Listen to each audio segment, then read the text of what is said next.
চাওক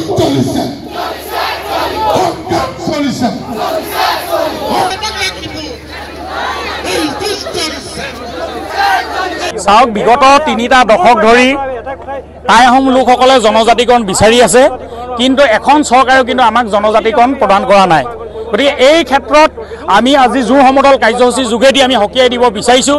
আমি কোনো ৰাজনৈতিক দলৰ নিৰ্বাচনী বৈতৰণি পাৰ হোৱা আহিলা নহয়, আমি ৰাজনৈতিক পাশা খেলৰ গুটি নহয়।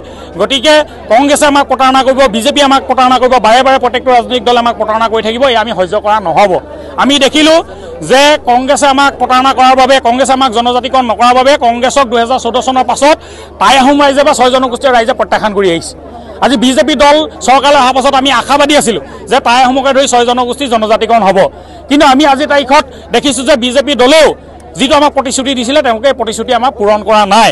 2019 চনত তেওঁলোকে ৰাজ্যসভাত 6 জনগোষ্ঠীক জনজাতিকৰণৰ বিধেয়ক আনিছিলে, আমি তেতিয়া অতিশয় উৎফুল্লিত হৈছিলোঁ, কিন্তু সেই সময়তে গঠন কৰি দিয়া মন্ত্ৰী গোটে আজিলৈকে প্ৰতিবেদন নিদিলে।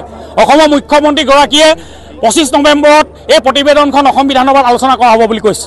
কংগ্ৰেছে 6 জনগোষ্ঠীক জনজাতিকৰণৰ পথ ৰুদ্ধ কৰিছে যে বৰ্তমানৰ স্বীকৃত জনজাতিসকলে আপত্তি নকৰাকৈ বা ক্ষতি নকৰাকৈ টাই আহোমকে ধৰি 6 জনগোষ্ঠীয় জনজাতিকৰণ পাব, এই ক্ষেত্ৰত তেওঁলোকে বিধানসভাত প্ৰস্তাৱ ল'লে, যাৰ কাৰণে আমাৰ জনজাতিকৰণৰ পথটো ৰুদ্ধ হ'ল। গতিকে এই পথ মুকলি কৰিবলৈ আমি বিজেপি দলক আমি আহ্বান জনাইছোঁ, নহ'লে কংগ্ৰেছক যি ধৰণে প্ৰত্যাখ্যান কৰিছিলে বিজেপি দলকো ৰাইজে প্ৰত্যাখ্যান কৰিব।